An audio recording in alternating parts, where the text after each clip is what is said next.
Videospiele sind mittlerweile so vielseitig wie noch nie. Einige Entwickler nutzen ihre Zeit, um sich voll und ganz einer Geschichte zu widmen. Andere möchten hingegen Emotionen wie Angst hervorrufen. Nintendo auf der anderen Seite folgt einer ganz eigenen Philosophie. Diesen Herrn hier muss ich wahrscheinlich niemandem näher vorstellen. Mario gehört zu den wichtigsten Videospielcharakteren der Welt und genießt nicht ohne Grund Kultstatus.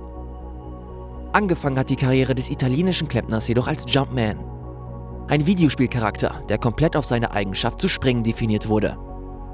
Diese Idee brachte Nintendo mit Mario Bros. Für das NES auf die Spitze. Ein vollständiges Spiel, das nicht nur auf einer Mechanik basiert, sondern diese auch gleich als Blaupause für ein gesamtes Abenteuer nutzt. In Mario Bros. Springen wir, um Gegner zu besiegen, größer zu werden oder Hindernisse zu überwinden. Was sich heute selbstverständlich anhört, war im Jahre 1985 revolutionär.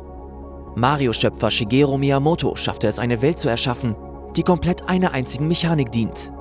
Mario Bros. War für Nintendo nicht nur der Durchbruch im Heimkonsolenmarkt, sondern auch der Beginn einer bis heute bestehenden Designphilosophie. Mit ARMS soll diese Philosophie weitergetragen und ein Genre näher ergründet werden, das vor allem für seine Komplexität und steile Lernkurve berüchtigt ist. Statt Fighting Stick und Kombolisten soll ARMS mit Konventionen brechen und Kampfspiele für alle jene zugänglich machen, die sich bisher nicht an Titel wie Street Fighter oder Tekken herantrauten. Es wäre nicht das erste Mal, dass der japanische Entwickler in neue Gefilde vordringt und sich diese durch eigene Elemente und Ideen zu eigen macht. Und genau auf diese Ideen möchte ich in der heutigen Ausgabe von Scoop näher eingehen. Wie schafft es der Entwickler nach über 30 Jahren zu überraschen und neue Akzente zu setzen? Wie entwickelt Nintendo eigentlich Videospiele?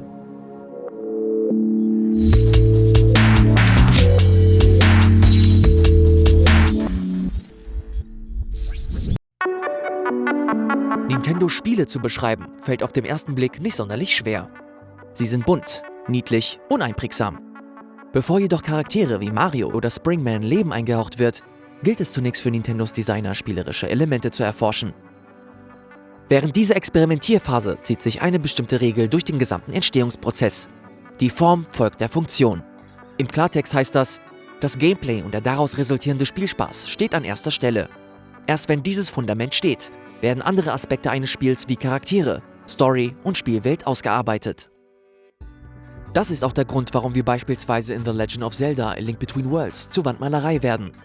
Die Entwickler kreierten ähnlich wie damals die Sprünge in Mario Bros. Eine Kernmechanik, auf die sich das komplette Spiel stützt. Anschließend entwickelte man für dieses neue Element eine inhaltliche Grundlage und erschuf einen boshaften Künstler, der Link in eine 2D-Zeichnung verwandelt. Die Form folgte der Funktion. Die Entwicklung von Splatoon hat hingegen mit Tofu-artigen Blöcken begonnen, die im Stile eines Shooters Tinte verschossen. Daraus resultierte wiederum die Idee, sich in der abgeschossenen Tinte zu verstecken, um dem Gameplay mehr Tiefe zu verleihen. Tofu und Tinte passen jedoch nicht wirklich gut zusammen. Die Squid Kids wurden geboren. Diese Art von Spieldesign hat für einen Entwickler wie Nintendo mehrere Vorteile. Zum einen können Titel mit einfach zu verstehenden Mechaniken simpel gehalten und so einer breiteren Masse an Spielern zugeschnitten werden. Darüber hinaus kommt der eigene Anspruch hinzu, innovative Ansätze zu finden, um so nicht nur für einen spielerischen Überraschungseffekt zu sorgen, sondern sich auch zusätzlich von der Konkurrenz abzuheben. Ambitionen, die vor allem Mario-Vater Miyamoto zu seinem Mantra gemacht hat.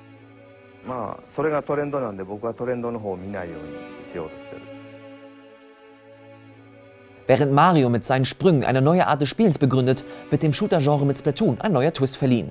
Ähnliches hat man jetzt auch mit ARMS und dem Fighting-Sektor vor. In einem E-Mail-Interview erklärte mir ARMS-Producer Kosuke Yabuki den genauen Entstehungsprozess ihres neuen Kampfspiels. Dabei ging er darauf ein, wie die Entwickler mit unterschiedlichen Prototypen versuchten, neue Interaktionsmöglichkeiten zu finden und potenziellen Problemen zu umgehen. Einen besonderen Stellenwert bekam dabei die Perspektive der Spieler. Klassische Fighting Games nutzen eine 2D-Ansicht, um uns ein exaktes Gefühl für die Entfernung des Gegners zu geben. Durch die übersichtliche Aufteilung des Spielfeldes können wir gegnerische Aktionen genauer abschätzen und im besten Falle rechtzeitig parieren. Spiele mit einer First- oder Third-Person-Perspektive erschweren dieses haargenaue Abschätzen der Entfernung aufgrund der Tiefe des Spielfeldes. Dieses Problem ist den Designern früh aufgefallen und so versuchte man einen Prototypen zu entwickeln, der dieses Hindernis aus der Welt schafft. Wie sich herausstellte, sollten verlängerbare Arme der Schlüssel zum Erfolg sein. Durch diesen Kniff habe man nicht nur ein entscheidendes Problem gelöst, sondern auch gleichzeitig das Fundament für eine neue Mechanik etabliert. Während in anderen Kampfspielen der direkte Kontakt gesucht wird, hantieren Spieler in ARMS mit Geschossen, um dem Gegner zu schaden. Nicht zuletzt aus diesem Grund beschreibt Yabuki sein neuestes Werk auch gerne als eine Mischung aus Fighter und Shooter. Dass Nintendo gerne einzelne Mechaniken mit mehreren Aufgaben betraut, hat unter anderem Splatoon gezeigt. Die Tinte dient in Gefechten nicht nur als Munition, sondern auch gleichzeitig als Rückzugsort oder Fortbewegungsmittel. Und dass Mario nahezu alle seine Aktionen mit Sprüngen bewältigt, haben wir ja bereits ausgeführt.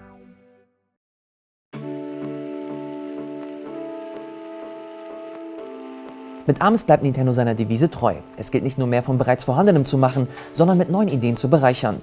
Frische Konzepte bringen aber wenig, wenn sie zu komplex sind. Fighting Games zählen zu der anspruchsvollsten und komplexesten Art von Videospielen. Es gilt, blitzschnell zu agieren und zu reagieren.